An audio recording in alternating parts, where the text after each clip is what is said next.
Hi friends, thank you for tuning in to the Concussion Coach Podcast. I'm Bethany Lewis, the Concussion Coach. I'm a neurological occupational therapist and certified life coach, and I specialize in guiding people through their concussion recovery journey. I am passionate about helping people understand their injury, speed up their recovery, and reclaim control over their life post-concussion.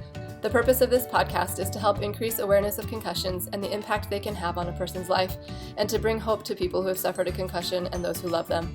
I firmly believe that sharing stories and knowledge about concussions will bring important light and understanding to this misunderstood and often invisible injury. The information in this podcast is meant to bring that awareness and hope and is not meant as medical advice. The opinions shared are those of the interviewees and my own. If you are suffering with lingering concussion symptoms, I have created a concussion coaching program specifically for you. I will be your mentor to guide you through your recovery journey, offering help with understanding and managing your symptoms, setting achievable goals, and learning how to manage your own thoughts and nervous system in order to get control over your life again. If this program sounds like something that would help you or someone you love, sign up for a free consultation. In the consultation, you'll get valuable information and resources and gain hope for your future. Sign up for your free consultation at the link in the show notes or at my website, www.theconcussioncoach.com. Hi friends, welcome back to the Concussion Coach Podcast. Before I introduce my guest today, I just wanted to make sure you know about the free guide that is available on my website. It's the 5 best ways to support your loved one dealing with a concussion. If you have a friend or a family member who is struggling with post-concussion symptoms, or if you're the one struggling and would like your loved ones to know more about what you're going through and how they can help, head over to my website, theconcussioncoach.com, and download the free guide. My guest today is Chris Garvin. Chris has a background in neuroscience and has worked with neurotech companies focused on both diagnostics and recovery. He currently works at Neuronic, helping bridge the gap between emerging neurotechnology and real-world impact. So, Chris, thank you for being here. And I have to tell you that I have quite a few people actually who reach out about wanting to be on the podcast, and I'm really picky about who I bring on because I want to make sure that the information that gets conveyed on the podcast is accurate and meaningful for my audience. So this is particularly true when it comes to devices that people use for healing, because there are so many things out there. I feel like I need to have like a personal testimonial from somebody that I know and trust in order to bring information about devices or techniques onto the podcast. And the Neuronic device is something that Natasha Welch uses in her clinic, and she said that she's seen good results from it for her clients. So that kind of clinched it for me and prompted me to reach out to see if you'd be up for joining me today. So also I get emails from your team and they share like really detailed and well-researched information. So I feel good about bringing you on, and I'm excited to learn more about what you guys do at Neuronic and how it helps people with brain injuries. So thank you for being here. I appreciate it. Not at all. I appreciate taking the time to chat. Yeah. So tell us, let's just start with having you tell us a little bit more about you. Where are you from? What did you study? And how did you get into the neuroscience space? Yeah, absolutely. So my name is Chris. I grew up in Ireland. I originally studied neuroscience in college, and I always had a keen interest kind of in the science field growing up. I was always that kid playing around with microscopes and whatnot. I also grew up playing a lot of contact sports. So in Ireland, there's the Gaelic athletic games, which I was playing, and then a lot of rugby and kind of almost anything I could really get my hands on. So it was interesting. I kind of merged both anecdotal as growing up playing rugby. Everyone kind of takes hits to the head. And then I was in neuroscience in college, and I was learning so much about what these can kind of, the effect that these can have on you. So it's kind of natural to kind of end up in this area of the world or this kind of field that we're working in. So after college, me and a few of my friends moved out here to Vancouver, where I started working for a company called Neurotech. They're more on the diagnostic type of things. So it was basically a 6-minute test. You put on an EEG cap, you're listening to different tones and beeps, and we're basically measuring how you respond to these beeps and tones. And through that, we could kind of measure the rate of cognitive decline in elderly folk. And in regards to concussion, we did a lot of work on kind of getting a benchmark for a lot of teens, so that when they did get a hit to the head, you could kind of see these noticeable changes. So a lot of concussion recovery, and we could kind of monitor how they were recovering so that they could, be deemed fit to return to play. And also more on the diagnostic side. So if we had a benchmark, we could see how bad that concussion was. And then from there, we were at a conference, and essentially we got a benchmark scan of, he was a prospective NFL athlete who was actually at the NFL Combine. And he left for about 15 minutes and came back, and he was like, I just tried out some neurotech there. Do you mind if you rescan me?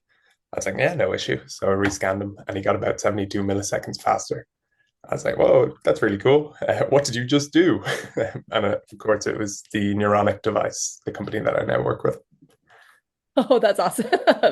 So your first exposure to them was a positive one as well, it sounds like. Yeah, my first exposure to them was almost skepticism. I was like, how did you get so fast here? What did you do to cheat? That's hilarious. That's awesome. Okay, so that's how you were introduced to Neuronic. Okay. Yeah, that's how I was introduced to Neuronic. And then it's a pretty small company at that stage, Irish co-founder. So it was kind of natural fit. That's awesome. So how long have you been with them now? Just coming up on 2 years now. So about a year and 3 months, or 3 quarters, I'd say. Awesome. Um, well, okay, I want to dive into what the heck it is and how it helps people. But first, you mentioned that you've been in a lot of sports yourself. Have you had uh any diagnosed concussions or undiagnosed concussions Yes, you're aware both. Both. And most recently, the worst, and probably the worst I've taken was from snowboarding. of? Um, no one told me when I moved to Canada that snow is in fact not soft. And if you smack into it, it hurts a lot. Um, They should have so that posted signs you should everywhere. have disclaimers. I know. So yeah, my first kind of naive experience of snowboarding was catching a toe edge and just face planting and smacking my head repetitively. So that was Oh, most recent. And then growing up in the sports world, especially in Ireland, at the time it was more so on the recovery side. It was very much so get in a dark room, no staring at screens, mhm. and essentially that's it. And it just engenders a culture, especially in sport. Don't ask, don't tell around getting hit to the head. So it's really exciting to be working in this field in the right way and looking at these kind of new modalities and new approaches to recovery. Yeah, yeah, that's awesome. And if you have any experiences from your own personal experience with concussions that play into this, I would love to hear them. Please do share as we have this conversation because um, yeah, it's helpful when you have personal experience as well. Unfortunately, like it's unfortunate, but helpful for this what you're doing. So, tell us what is Neuronic? What is that? Yeah, exactly. So essentially, we're a photobiomodulation company. Photobiomodulation, very big and mouthful of a word, but essentially means photo means light, bio means life, and then modulation is just to change. So essentially, we are using light therapy to help mitochondrial function in the brain. Light therapy has been shown to help reduce inflammation. It helps boost cellular energy, so it helps increase ATP production. In the brain, it does some cool things like helping boost BDNF. Lots of nice things to help on the recovery process. Yeah. And how is it different than other, like there's a lot of light therapy things out there. I assume it's similar to some of those or a lot of them. How is it different? Yeah, for the most part, the mechanism of action would be the same with the vast majority of light therapies that you see. So, red light therapy really kind of paved the road in terms of broader kind of audience engagement and how people perceive this therapy now. Where red light therapy is very, very practical and really good at, I guess, influencing tissue and kind of say hair growth and scalp and surface level things. We do the exact same thing. We just use a different wavelength of light that can penetrate a bit deeper. So it's having the same effects, anti-inflammation, kind of boosting cellular energy, but just on deeper tissues. So for us, it's the brain. Okay. And is it so I know because I've seen it before, but it's like a helmet, right? Can you describe it to us? What does it look like and how who uses it? Yeah, essentially, we wanted to create something that's a form factor that people are comfortable using. Because light therapy isn't a one and done necessarily. It's about kind of using it longitudinally and kind of addressing that inflammation on almost a daily level. So we wanted to create something that's super easy to use. People can just put it on and feel comfortable. Most people have worn a bike helmet. So yeah, it just looks like kind of a bike helmet in form factor, and it's just pretty much of a push of a button. Okay. And how long do you need to use it? Like what does it look like? If someone were to like, here, use this, what would they Yeah. do? Yeah, so the protocol runs for about 10 minutes on average. You can kind of tailor that protocol as much as needed. So you can make it a bit longer if you kind of need a bit higher of dosage or a bit lower if you're kind of responding really well. But in general, about 10 minutes, people tend to, if they have one at home, kind of integrate it into morning routine is what I always recommend. Or a lot of people would travel to clinics to kind of use the device. Ideally, they'd want to get in a couple of times a week to kind of really see the benefits. Okay. And is it one of those things that like you just kind of need to use it forever to get results, or do you like how does it Yeah, is I'd say that really does depend on kind of the condition that you're looking at. So a lot of folk that we're working with would be kind of neurodegenerative. And when you're kind of looking at neurodegeneration, obviously that isn't something that tends to go away. That's more of a tidal wave coming at you. So those folk tend to integrate it into their lifestyle and kind of use it longitudinally throughout the years. Whereas a lot of concussion folk might use it for, a couple of months when they're seeing benefits and kind of if they have an at-home unit, kind of tailor off and use it a bit less and then kind of still use it. Or in a clinic, they tend to just use it for a little while and until they're seeing the benefits. Okay. And people can use it at home. Sounds like it's not equipment that has to have a trained therapist or something to use. Nope. Currently, we're categorized as a wellness device. We have a big clinical study at the moment that's on mild cognitive impairment associated with Alzheimer's. So we're going to be pushing on with that for FDA approval. But as it stands, yeah, wellness device, meaning anyone can kind of use it at home and benefit. Okay. And is that in anywhere, like in anywhere in the world as well? Or is this, I know you're based in Canada, so Yeah, I'm based here up here in Canada. Yeah, in the US, we're categorized as a medical class 2 device, meaning it's built to a medical grade. It's not invasive, no mega risk factors at all. So it's free for use. And same with up in Canada, it's a different registration system, and same with the EU. They'd be okay. the kind of main markets that we're working in. Cool. Who is it for? So you mentioned it actually cut out a little bit. I think you said Alzheimer's. Did you say Alzheimer's before? It did, yeah. Okay. Apologies. Okay, no, you're good. Okay, so on the dementia side, it can be helpful for that. You mentioned concussions. Is it helpful? Like, who else would benefit from using it? Yeah, from my perspective, I think when you're looking at the modality and one of the main consequences is helping reduce inflammation. Personally, I think everyone can benefit from reducing inflammation in their daily life, be it through, lifestyle factors like what you're eating, how the life you lead. A lot of people lean on Neuronic to help reduce inflammation in the brain. And we have even healthy folk using it as a preventative tool for down the line. We actually just did a study with the University of Texas down at Dallas, and it was in healthy folk and optimizing their working memory. So bit of everything, to be honest. We've a lot of longevity centers using it for like brain health longevity. And then on the flip side, we have, the likes of yourself and concussion clinics that are using it more as someone had an accident. Here's a device. Very cool. Awesome. And just curious, how like quickly do people tend to see results if they're going to start using it? Yeah, great question. On average, I think we usually say around 4 week mark of consistent uses when you're starting to see kind of results and noticing some changes. And that's also mirrored we do a lot of brain mapping here as a company. And so a lot of people go get a brain map before they do their kind of neuronic, and we can kind of help tailor the protocol based on that.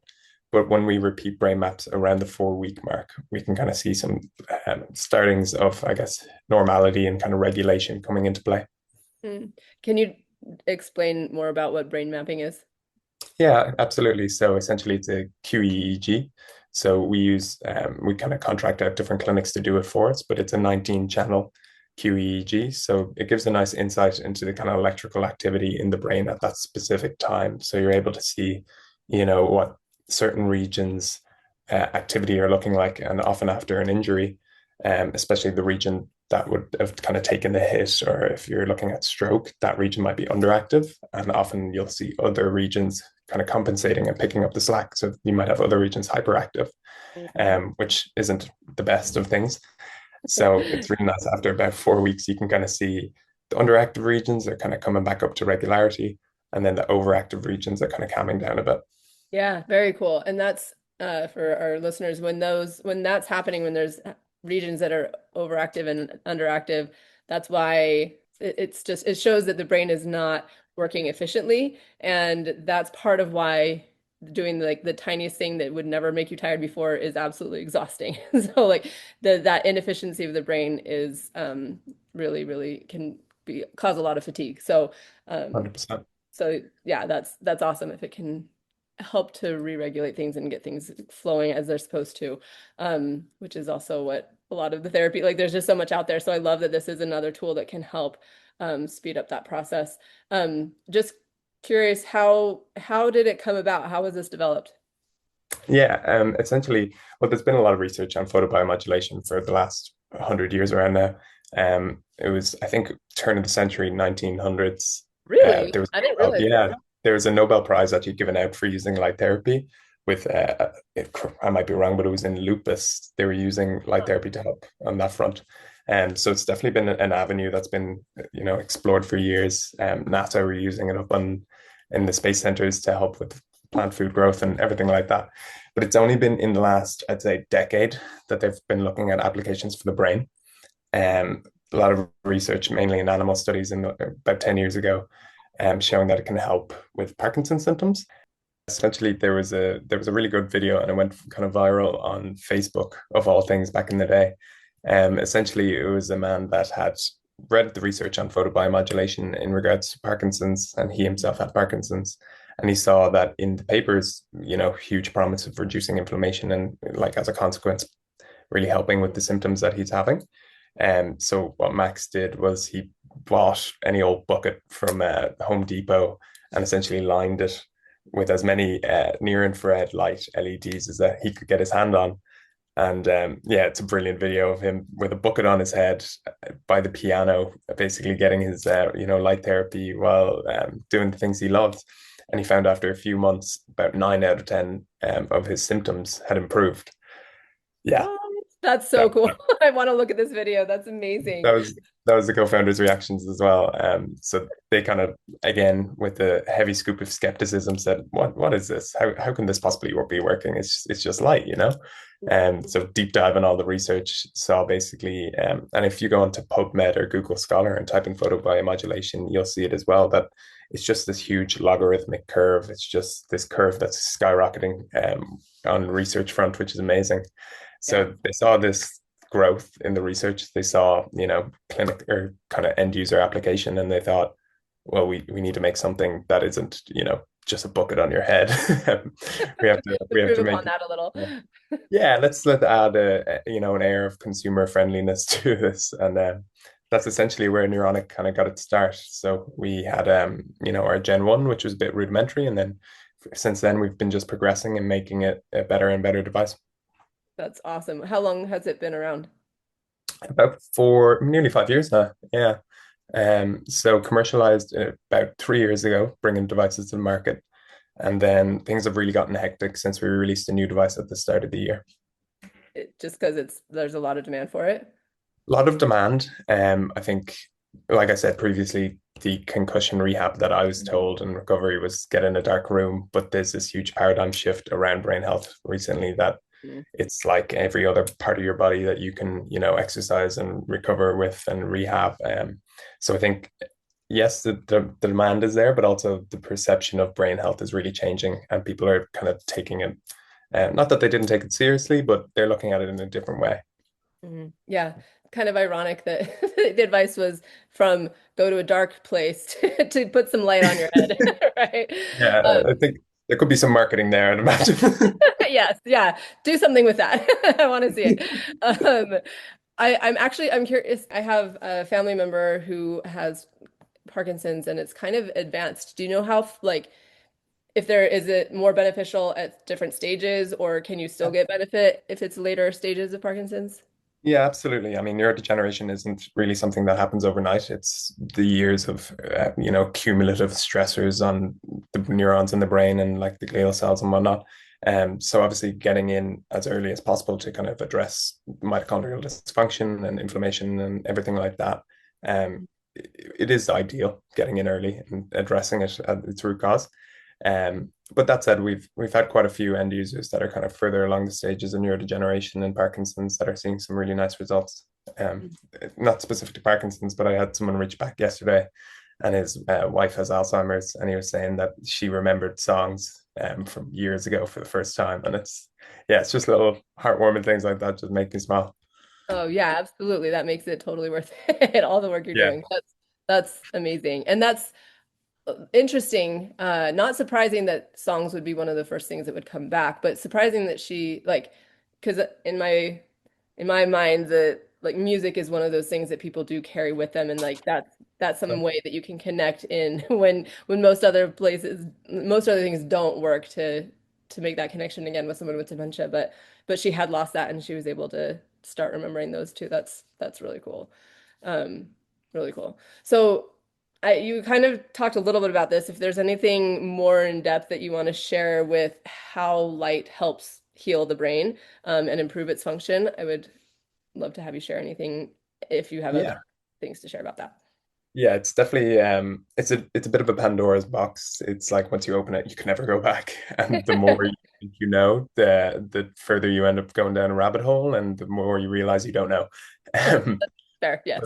as a bit of a, I guess, a high level overview, the light that we use a very specific one called 1070 wavelength of light. To our eyes, it's actually non-visible. So I always get questions being like, "Oh, I can't see the light." That's no issue. Um, yeah, so the light we use has a very low scattering coefficient, meaning it kind of pass through tissue without, scattering. So that means we get that high degree of depth of penetration. So when the light travels through this tissue, it goes into the neurons, and essentially it's soaked up by the mitochondria in the neuron. So that's, I think he's always like the powerhouse of the cell. Mhm. Essentially, in the mitochondria, there's little transition metals, and these little copper groups essentially soak up the light and they just fold a little differently than they normally would, allowing for the binding site to open up so that water, when it dissociates, it attaches to this little binding site and it helps increase the rate that ATP is produced. So ATP is cellular energy. And when them little metals fold, nitric oxide is actually dissociated, and nitric oxide helps with vasodilation. So it's helping with kind of blood flow regulation. Hmm. Um, there's a lot of kind of different effects that it has, like downstream effects or BDNF increase, and BDNF is obviously amazing for neuroplasticity. There's some great research coming out showing that certain glial cells, basically, they can go from pro-inflammatory, so causing inflammation, to anti-inflammatory. They basically change the type of cell that it is. Wow. So yeah, so there's some really cool emerging research on that front too. But yeah, just really exciting avenues at the moment. Yeah, that's fascinating. Thank you. Maybe we can, if you have any like research things that we could link to in the show notes if people are interested in diving down one of those rabbit holes, that'd be cool to put in there. Um, yeah, that's so fascinating. Thank you. So I would love to hear thanks for sharing some stories so far. For clients with brain injury, what kind of results have you seen or have you heard from people who are like clinicians who are using it? Yeah, definitely. I think if you're looking at kind of longer term post concussive syndrome, the biggest thing that we hear back is sleep improvement, which is always amazing because if the quality of sleep that you're getting is improved, that has dramatic effects on your recovery and just Yeah. lifestyle Yes, overall. that's a very big deal. Yeah, and that really ties in as well with emotional regulation is a big thing that we're seeing as well. So people that were, previously having bouts of frustration or anger or just depressive states, we're kind of seeing again return to kind of normality to their own kind of people like to say it's kind of like their personalities coming back and they're just having a bit more emotional balance, which is amazing. And for me personally, I've noticed a big change in my brain fog.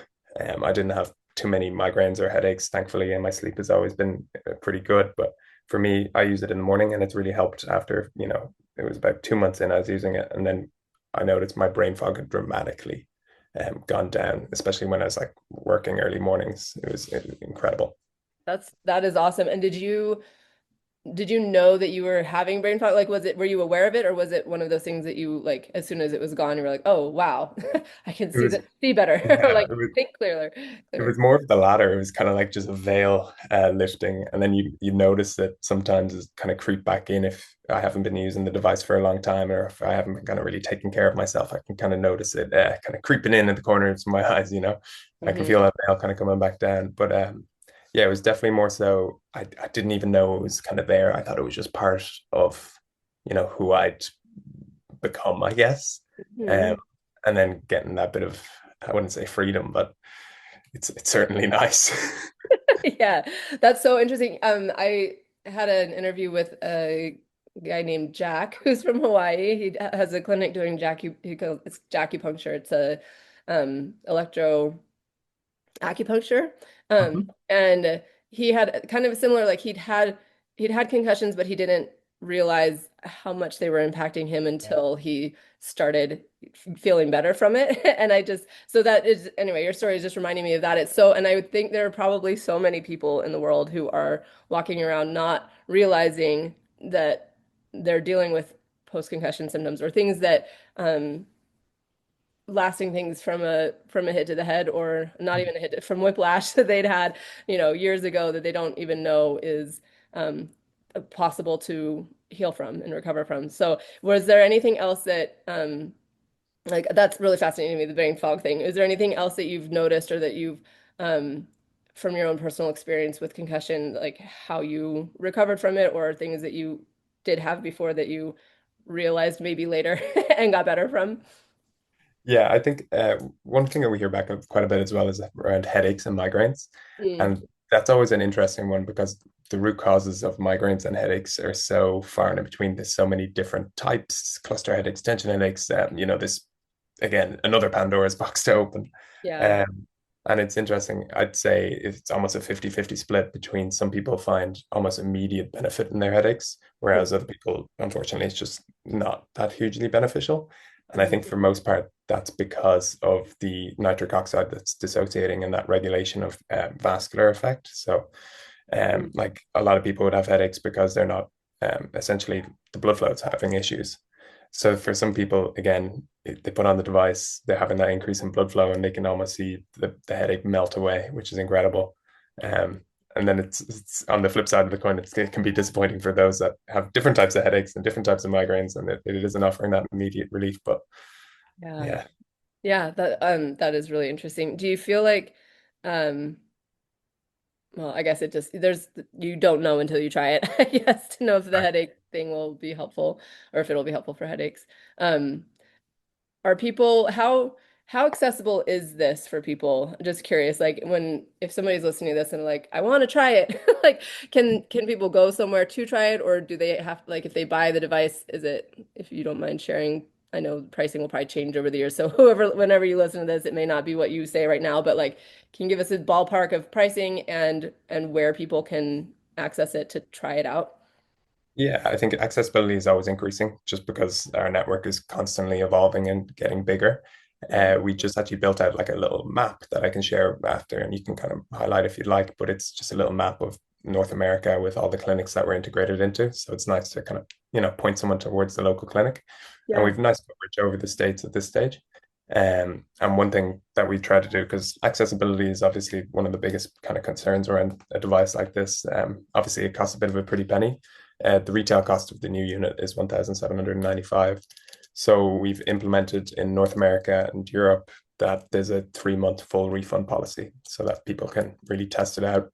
I'd like to say, use it religiously for 2.5 months and see how it fits into your life, how you're benefiting, and if not, we just send you a shipping label and return and no hassle. That's awesome. Okay, yeah, that's good to know. Thank you. I was curious about yeah, if there was kind of a return option if people wanted to try it. So very cool. Very, very cool.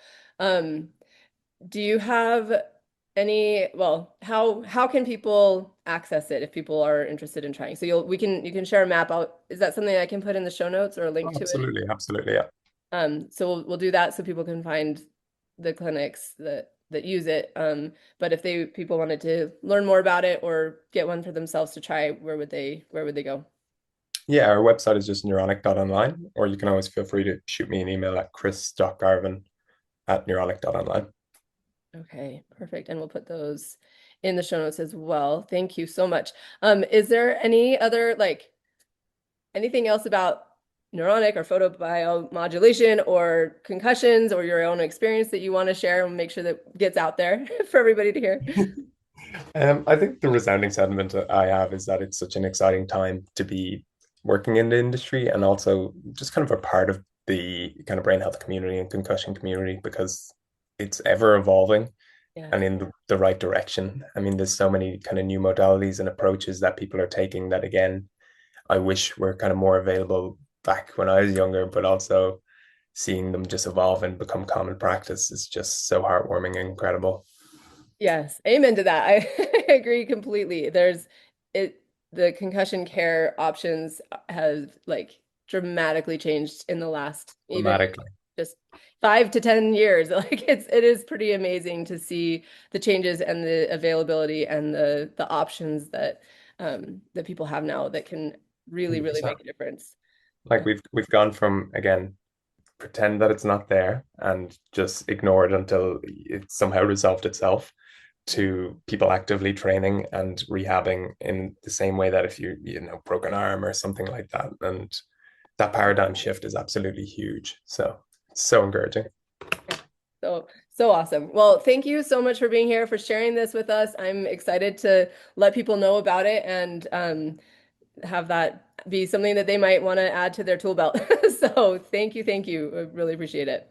Oh, it's no worries at all. And if anyone has any questions at all, feel free to just pass on my information. I'd be happy to chat. Perfect. Thank you. I'm so glad you listened in today. I hope you have gained some helpful insights and inspiration regarding dealing with and recovering from concussions. My goal is to create more awareness and education about concussions and the fact that there is so much that can be done to improve life after someone has had one. Help me spread the message by liking, commenting, rating, and subscribing to this podcast, and share it with others who would benefit from hearing it. There are more resources available on my website. And again, if you or someone you love would benefit from concussion coaching, sign up for a free consultation using the link in the show notes or at my website, www.theconcussioncoach.com. Thank you. See you next time, and take good care of that amazing brain of yours.